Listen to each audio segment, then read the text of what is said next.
अंग होता वो नाक ही होती है। और जरा सोचो जिसके नाक ही ना हो फिर उसकी छवि कैसी देखने में लगेगी।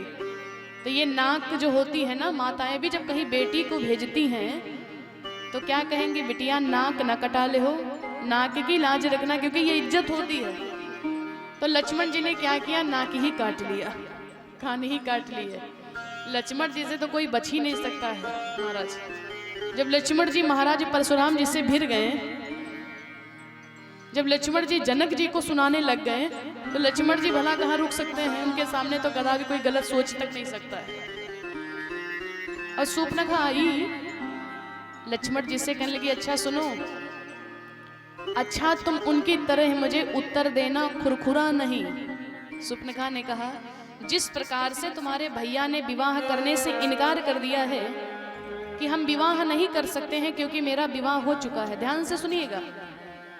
शूर्पणखा लक्ष्मण जी के पास में गई और कहने लगी, उनकी तरह खुरखुरा उत्तर मत दे देना कि मेरा भी विवाह हो चुका है। और सुनो, तुम बनो बनो मैं बनूं बनी, ये जोड़ा कुछ भी बुरा नहीं, तुम बड़ी सुंदर हमारी तुम्हारी जोड़ी है। अच्छा, राम जी ने तो छोड़ दिया था, लेकिन लक्ष्मण जी छोड़ेंगे नहीं। लक्ष्मण जी अपना हर वक्त केवल धनुष बाण ही तैयार किया करते थे, पता नहीं कहाँ से कोई हमला बोल दे। तो लक्ष्मण जी बैठे थे, शूर्पणखा गई, कहने लगी कि हमारी तुम्हारी जोड़ी बड़ी अच्छी है, ब्रह्मा जी ने जोड़ी बना करके भेजा है, तुम्हारे जैसा सुंदर पुरुष नहीं दुनिया में और हमारी जैसी सुंदर नारी भी नहीं है। ब्रह्मा जी ने कहा, ये तो सब चौपट करके रख दिया इसने तो, दुष्ट हृदय, ब्रह्मा जी ने पहले ही कह दिया। पूज्यपाद गोस्वामी तुलसीदास जी कहते, शूर्पणखा रावण की बहनी, दुष्ट हृदय दारुण दुख, यानी बोले ये दुष्ट हृदय की है, पहले ही बोल दिया। तो शूर्पणखा लक्ष्मण जी के पास में गई और कहते, सुनो, तुम्हारे जैसा सुंदर पुरुष दुनिया में नहीं है, ये ब्रह्मा जी कहते। ब्रह्मा जी ने कहा, बड़ा अच्छा, खैर ये तो हमने 1000 बार कहा है कि भगवान के समान कोई दुनिया में सुंदर पुरुष नहीं। फिर बाद में क्या कहते, ना मुझ जैसी नारी ही सुंदर दुनिया में है, ये भी ब्रह्मा जी कहते। ब्रह्मा जी ने कहा, सब चौपट करके रख दिया, हम तो इसको दुष्ट कहते कहते कि ब्रह्मा जी कहते हमारी जैसे सुंदर नारी नहीं है। तो कहने लगी, निवेदन बस यही है, स्वीकार कर लो। लक्ष्मण जी ने कहा, क्या महारानी? कहने लगी, हम बहुत सुंदर है। लक्ष्मण जी कहने लगे, जब इतनी ज्यादा सुंदर तो क्यों कुंवारी खड़ी हो भी, आज तक तुमको कोई मिला नहीं विवाह करने वाला? जब इतनी ज्यादा विश्व सुंदरी थी तब भी तुम्हारा घर नहीं बसा, मेरे पास में आ गए। कहने लगी, महाराज राम जी की तरह उत्तर खुरखुरा नहीं देना, आप मुझसे विवाह कर लीजिए। लक्ष्मण जी ने जब उठा करके नेत्रों को देखा, लक्ष्मण जी कह लगे, निर्लज्ज कहेगी, बेशर्म कहेगी, तो किस खानदान की रहने वाली है, तुझे जरा से भी लज्जा नहीं आती? शूर्पणखा कहने लगी, काहे की लज्जा, इसमें क्या मैंने गलत बोल दिया? लक्ष्मण जी कहने लगे, निर्लज्ज कहेगी, मेरे बड़े भैया पिता के समान बैठे हैं और मेरी भाभी बगल में मेरी माँ के समान बैठी और भैया भाभी के सामने शादी विवाह की बातें कर रही है, तुझे जरा से भी लज्जा नहीं आती? किस खानदान की रहने वाली है? शूर्पणखा सोचने लगी, ये ऐसे करेंगे नहीं, सबसे पहले एक काम करे, क्या राक्षसी थी ना, सबसे पहले इनकी पत्नी को मार दे, माता जानकी को मार दे, जब इनकी पत्नी नहीं रहेंगी तो कर लेंगे विवाह। और जैसे आक्रमण करने को हुई, लक्ष्मण जी ने तुरंत बाण निकाले, लक्ष्मण जी तो उसके प्राण ही ले लेते। भगवान जान गए कि ये मार डालेगा, ये छोड़ेगा भी नहीं, तो मेरी लीला यहीं पर फिर खत्म हो जाएगी। तो भगवान ने संकेत लक्ष्मण जी को किया, भाई का ऐसा उग्र भाव जब समझ लिया रघुराई ने, तो भगवान ने संकेत किया, मारो मत अंग भंग कर दो, संकेत किया रघुराई ने। भगवान ने कहा, मारो नहीं।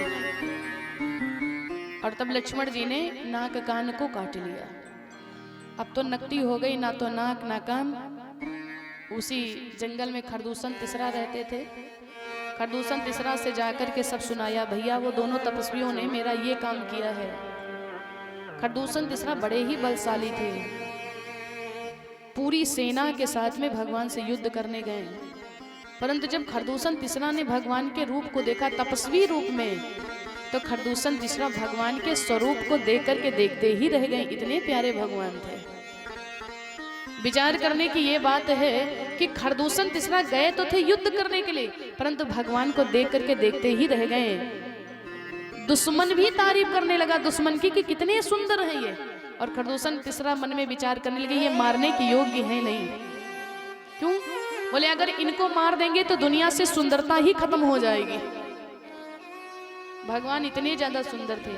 अब यहाँ पर विचार करने की बात है, कि जब दुश्मन ही दुश्मन को सुंदर लग जाए तो भगवान फिर कितने प्यारे रहे होंगे। और ऊपर से भगवान तपस्वी रूप में थे। तपस्वी के रूप में खरदूषण तीसरा तारीफ करता है, जब भगवान इतने सुंदर थे तो बाल कृष्ण कन्हैया लाल जी कितने सुंदर फिर रहे होंगे। भगवान ने खरदूषण तीसरा का उद्धार किया, शूर्पणखा गई तो रावण कहता तुम मेरे पास क्या करने आई हो, यह समाचार यह दुराचार है। क्या खरदूषण ने नहीं सुना? सबसे पहले खरदूषण तीसरा के पास में जाती तो शूर्पणखा ने कहा भैया जब वो नहीं बचे हैं तब हम तुम्हारे पास आए हैं। उन दोनों तपस्वियों ने उनको एक बाण से ही मार दिया। और जब रावण ने सुना कि खरदूषण तीसरा का भी उन राजकुमारों ने उद्धार कर दिया तो रावण मन में विचार करने लगा, जब ये एक अकेली ताकत ने उन सब का काम तमाम किया, जब ये एक अकेली ताकत ने। हेलो वॉल्यूम बढ़ाइए भैया। जब एक अकेली ताकत ने, जब एक अकेली ताकत ने उन सब का काम तमाम किया। तो रावण भी समझ गया तब तो निश्चय यहाँ सिद्धि हुआ। तब तो बिल्कुल निश्चित है, तब तो निश्चित यहाँ सिद्ध हुआ। नारायण का अवतार हुआ, तब तो मुझको ये सिद्ध हुआ। नारायण का अवतार हुआ।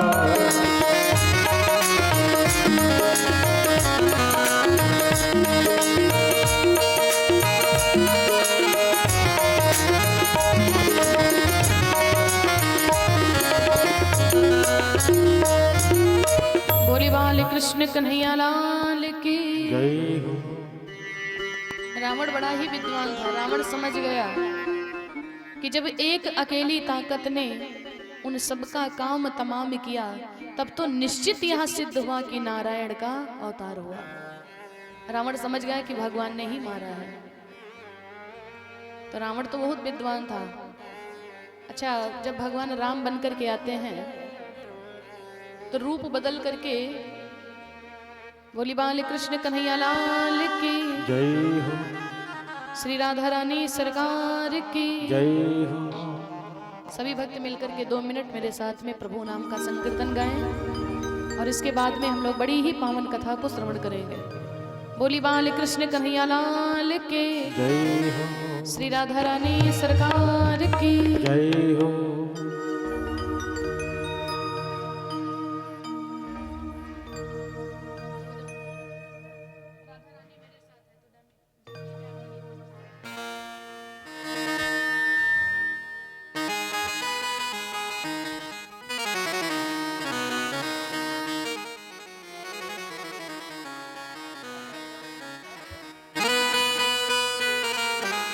मेजर कर लो, मेजर कर लो। बड़ा ही प्यारा भाव है। बोली राधा रानी सरकार की जय हो। तेरी करुणा का वर्णन करूं,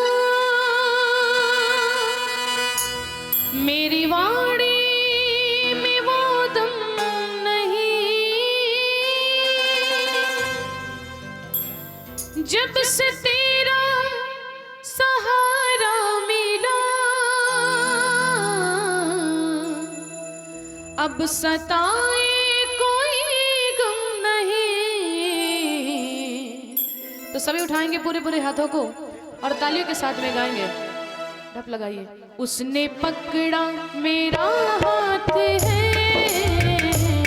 उसने पकड़ा मेरा हाथ है, तो ये डरने की क्या बात है। उसने पकड़ा मेरा हाथ है,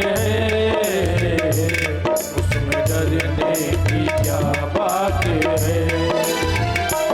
राधा रानी मेरे साथ है, तो ये डरने की क्या बात है। राधा रानी मेरे साथ है, उसमें डरने की क्या बात है।